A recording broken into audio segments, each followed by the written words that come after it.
அகிலம் நியூஸ் நேயர்களுக்கு வணக்கம். இன்றைய பிரதான செய்திகள். முதலில் தலைப்புச் செய்திகள்.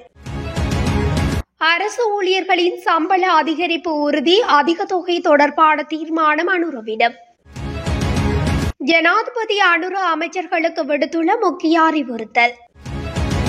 தேங்காயின் விலை 300 ரூபாவாக அதிகரிக்கும் அபாயம்.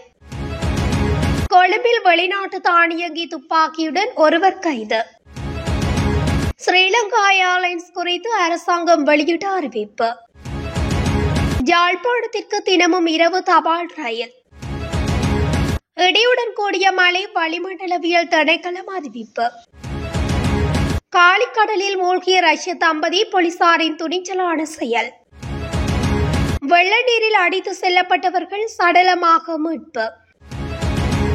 டெங்கு நோய் தொடர்பில் பொதுமக்கள் அவதானம். தொடர்பான விரிவான செய்திகள்.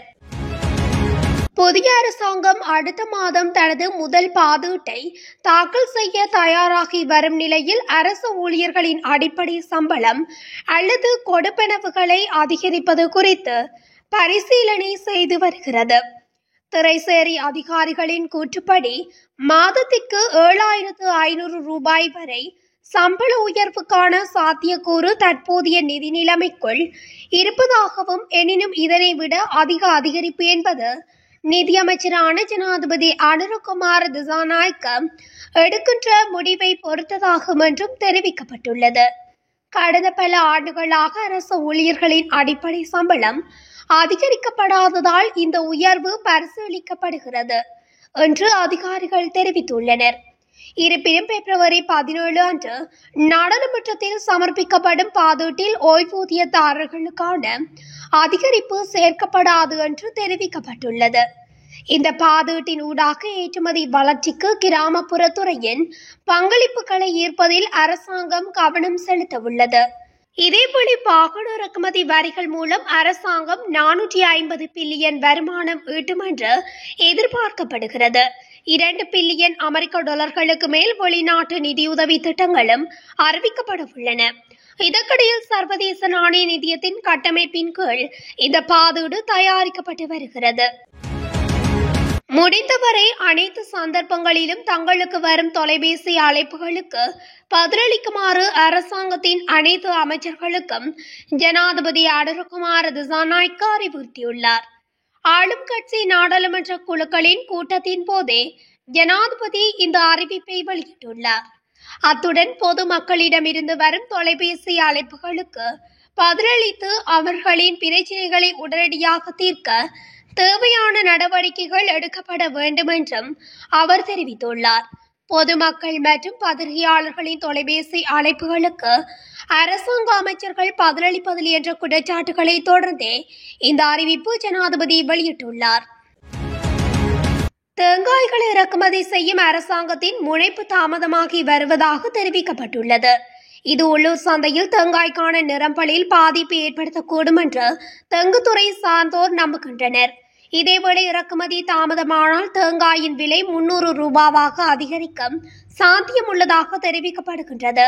கொழும்பில் நடைபெற்ற ஊடக சந்திப்பில் கருத்துரை துளை இலங்கை தெங்கு தொழில்கள் துறை தலைவர் ஜெயந்த் சமரகோன் தெங்கு ஆராய்ச்சி நிறுவனம் வெளியிட்ட தரவுகளின்படி இந்த ஆண்டு ஜனவரி முதல் ஏப்ரல் வரை 200 மில்லியன் தேங்காய்களுக்கு பற்றாக்குறை ஏற்படும் என்று எதிர்பார்க்கப்படுகின்றது. 2021 முதல் 2024 வரையான காலப்பகுதியில் இலங்கையில் ஏற்கனவே 700 மில்லியனுக்கும் அதிகமான தேங்காய்கள் குறைந்துள்ளன. இந்த நிலையில் தேங்காய் இறக்குமதிக்கான அமைச்சரவை பத்திரம் அடுத்த 2 வாரங்களுக்குள் சமர்ப்பிக்கப்படும். எனினும் அமைச்சரவை பத்திரம் தாமதமானால் நுகர்வோர் தேங்காய்களை அதிக விலைக்கு வாங்க வேண்டிய கட்டாயம் ஏற்படும் என்றும் சமரகோன் குறிப்பிட்டுள்ளார். கொழும்பு போலீஸ் அதிகாரிகள் வெளிநாட்டில் தயாரிக்கப்பட்ட தானியங்கி துப்பாக்கி மற்றும் 5 ரவைகளை கைவசம் வைத்திருந்த சந்தேக நபர் ஒருவரை கைது செய்துள்ளனர். போலீசாருக்கு கிடைத்த இரகசிய தகவலின் அடிப்படையில் ககதுடுவ போலீஸ் பிரிவுக்குட்பட்ட மாகமன பகுதியில் நடத்தப்பட்ட விசேட சோதனையின் போதே குறித்த கைது இடம்பெற்றுள்ளது. இதனைத் தொடர்ந்து மேலதிக நடவடிக்கைகளுக்காக ககதுடுவ போலீஸ் நிலையத்தில் குறித்த சந்தேக நபர் ஒப்படைக்கப்பட்டுள்ளார். கைது செய்யப்பட்டவர் கோமாகம மாகம்மனாவில் வசிக்கும் 43 வயதானவர் என போலீஸ் விசாரணையில் தெரிய வந்துள்ளது. இந்நிலையில் சம்பவம் குறித்து காகதுடுவ மற்றும் மொரகக்கேட போலீசார் மேலதிக விசாரணைகளை மேற்கொண்டு வருகின்றனர். ஸ்ரீலங்கன் ஏர்லைன்ஸ் நிறுவனத்தை அரசுக்கு சொந்தமான நிறுவனமாக தொடர்ந்து இயக்குவதற்கு தேவையான நடவடிக்கைகள் எடுக்கப்பட்டு வருவதாக போக்குவரத்து, நெடுஞ்சாலைகள், துறைமுகங்கள் மற்றும் சிவில் விமான போக்குவரத்து அமைச்சர் பிமல் ரட்நாயக்க தெரிவித்துள்ளார். துறைமுகங்கள் மற்றும் சிவில் விமான போக்குவரத்து அமைச்சில் நடைபெற்ற கலந்துரையாடலுக்கு பிறகு ஊடகங்களுக்கு கருத்து தெரிவிக்கும் போதே அமைச்சர் இதனை குறிப்பிட்டுள்ளார். முன்னைய அரசாங்கம் ஸ்ரீலங்கை ஏர்லைன்ஸ் நிறுவனத்தை விற்பனை செய்ய திட்டமிட்டிருந்தமையும் அவர் அதன் போது சுட்டிக்காட்டினார். அமைச்சர் பிமல் தெரிவித்ததாவது, ஸ்ரீலங்கன் ஏர்லைன்ஸ் நிறுவனத்திற்கு சொந்தமான 3 விமானங்கள் 3 வருடங்களாக இயந்திரம் இல்லாமல் தரையிலே இருந்தன. ரணிலின் அரசாங்கம் 3 வருடங்களும் மாதத்திற்கு $9 லட்சம் செலுத்திக் கொண்டு அந்த விமானங்களை தரையிலே வைத்திருந்தது. எனக்கு தெரிந்த வரையில் தற்போது கனேகுட உள்ளிட்ட புதிய தலைவர்கள் நிதியை திரட்டி தரையில் இருந்த விமானங்களில் ஒன்று இயக்கப்படுகிறது.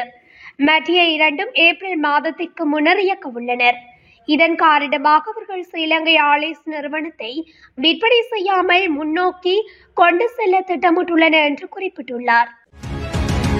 கொழும்பு கோட்டைக்கும் காங்கேசன்துறைக்கும் இரவு நேர ரயில் ஜனவரி 31 முதல் தினமும் இயக்க ரயில்வே திணைக்களம் நடவடிக்கை எடுத்துள்ளது. கொழும்பு கோட்டையில் ரயில் நிலையத்தில் இருந்து இரவு 8 மணிக்கு புறப்படும் ரயில் மறுநாள் அதிகாலை 4:35 மணிக்கு காங்கேசன்துறை ரயில் நிலையத்தை வந்தடையும் என ரயில்வே துறை தெரிவித்துள்ளது. காங்கேசன்துறை ரயில் நிலையத்தில் இருந்து இரவு 8 மணிக்கு புறப்படும் ரயில் மறுநாள் அதிகாலை 4:40 மணிக்கு கொழும்பு கோட்டை ரயில் நிலையத்தை வந்தடையும் என்றும் ரயில்வே திணைக்களம் குறிப்பிட்டுள்ளது.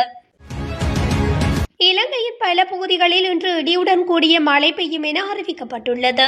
ஊவா மற்றும் தென் மாகாணங்களிலும், அம்பாறை, மட்டக்களப்பு, மாத்தளை மற்றும் நுவரெலியா மாவட்டங்களிலும் அவ்வப்போது மழை அல்லது இடியுடன் கூடிய மழை பெய்யக்கூடும் என வளிமண்டலவியல் திணைக்களம் குறிப்பிட்டுள்ளது. வடக்கு, வடமத்திய மற்றும் வடமேல் மாகாணங்களிலும், திருகோணமலை மாவட்டத்திலும் சிறிதளவு மழை பெய்யக்கூடும். மேல் மற்றும் சப்ரகமுவ மாகாணங்களிலும், கண்டி மாவட்டத்திலும் மாலை அல்லது இரவில் மழை அல்லது இடியுடன் கூடிய மழை பெய்யக்கூடும். சப்ரகமுவ மாகாணத்திலும், காலி மற்றும் மாத்தறை மாவட்டங்களிலும் சில இடங்களில் 50 மில்லிமீட்டர் அளவில் ஓரளவு பலத்த மழை பெய்யக்கூடும். மத்திய மலைநாட்டின் கிழக்கு சரிவுகளிலும், வடக்கு, வடமத்திய மற்றும் வடமேல் மாகாணங்களிலும், மாத்தளை மற்றும் ஹம்பாந்தோட்டை மாவட்டங்களிலும் அவ்வப்போது மணிக்கு 30 தொடக்கம் 40 கிலோமீட்டர் வேகத்தில் ஓரளவு பலத்த காற்று வீசக்கூடும். மத்திய மற்றும் சப்ரகமுவ மாகாணங்களிலும், காலி மற்றும் மாத்தறை மாவட்டங்களிலும் சில இடங்களில் பனிமூட்டமான நிலை காணப்படும். இடியுடன் கூடிய மழை பெய்யும் வேளைகளில் அந்த பிரதேசங்களில் தற்காலிகமாக பலத்த காற்று வீசக்கூடுவதுடன் மின்னல் தாக்கங்களினால் ஏற்படக்கூடிய பாதிப்புகளை குறைத்துக் கொள்ள தேவையான முன்னெச்சரிக்கை நடவடிக்கைகளை எடுத்துக் கொள்ளுமாறு வளிமண்டலவியல் திணைக்களம் பொதுமக்களை அறிவுறுத்தியுள்ளது. காலி அகிங்கல கடற்கரையில் நீரில் மூழ்கிய ரஷ்ய தம்பதியொன்றை போலீஸ் உயிர்காக்கும் பிரிவினர் மீட்டுள்ளனர். இந்த சம்பவம் நேற்று இடம்பெற்றுள்ளது. குறித்த பகுதியில் ரஷ்யாவைச் சேர்ந்த 51 வயது ஆணும் 46 வயது பெண்ணும் கடலில் நீந்திக் கொண்டிருந்த வேளை பலமான அலையில் சிக்கியுள்ளனர். இதன்போது போலீஸ் அதிகாரி மனோஜ் ஆரியரத்னா மற்றும் போலீஸ் கான்ஸ்டபிள்கள் சங்கீத் மற்றும் துலாஞ்சியா இருவரையும் மீட்கும் பணியில் ஈடுபட்டுள்ளனர். இந்நிலையில் இவ்வாறான பகுதிகளில் சுற்றுலா பயணிகள் உட்பட நீச்சல் வீரர்கள் வலுவான நீரோட்டமுள்ள பகுதிகளில் எச்சரிக்கையாக இருக்குமாறு அதிகாரிகள் வலியுறுத்தியுள்ளனர். வாழைச்சேனை கிரான் புலிபாய்ந்த கல்வீதியை குறுக்கறுத்து சென்ற வெள்ள நீரில் நேற்று அடித்து செல்லப்பட்டு காணாமல் போன இருவர் இன்று சடலங்களாக கண்டுபிடிக்கப்பட்டனர். சந்திவெளி பகுதியைச் சேர்ந்த 71, 52 வயதுகளை உடைய இருவரே உயிரிழந்துள்ளனர். இருவரது சடலங்களும் பிரேத பரிசோதனைக்காக வாழைச்சேனை ஆதார வைத்தியசாலைக்கு கொண்டு செல்லப்பட்டுள்ளன. இந்த சம்பவம் தொடர்பான மேலதிக விசாரணைகளை வாழைச்சேனை போலீசார் முன்னெடுத்து வருகின்றனர். இந்த ஆண்டில் இதுவரையான காலப்பகுதியில் 4044 டெங்கு நோயாளர்கள் அடையாளம் காணப்பட்டுள்ளதாக தேசிய டெங்கு கட்டுப்பாட்டு பிரிவு தெரிவித்துள்ளது. மேல் மாகாணத்திலே அதிகளவான நோயாளர்கள் அடையாளம் காணப்பட்டுள்ளனர். அதன்படி கம்பஹா மாவட்டத்திலே அதிகளவான டெங்கு நோயாளர்கள் அடையாளம் காணப்பட்டுள்ளதுடன் அந்த மாவட்டத்தில் 614 டெங்கு நோயாளர்கள் பதிவாகியுள்ளதாக தேசிய டெங்கு கட்டுப்பாட்டு பிரிவு குறிப்பிட்டுள்ளது. கடந்த 3 வாரங்களில் பதிவான டெங்கு நோயாளர்களின் எண்ணிக்கைக்கு அமைய 19 சுகாதார வைத்திய அதிகாரி பிரிவுகள் அதிகளவில் டெங்கு பரவல் அபாயமிக்க பகுதிகளாக அடையாளம் காணப்பட்டுள்ளன. இதேவேளை இந்த ஆண்டில் இதுவரையான காலப்பகுதியில் மாத்திரம் டெங்கு நோயினால் 2 உயிரிழந்துள்ளதாகவும் தேசிய டெங்கு கட்டுப்பாட்டு பிரிவு தெரிவித்துள்ளது. இத்துடன் அகிலம் நியூஸின் இன்றைய பிரதான செய்திகள் நிறைவடைகின்றன. தொடர்ச்சியாக செய்திகளை அறிந்து கொள்ள அகிலம் நியூஸ் ஊடகத்துடன் இணைந்திருங்கள். நன்றி, வணக்கம்.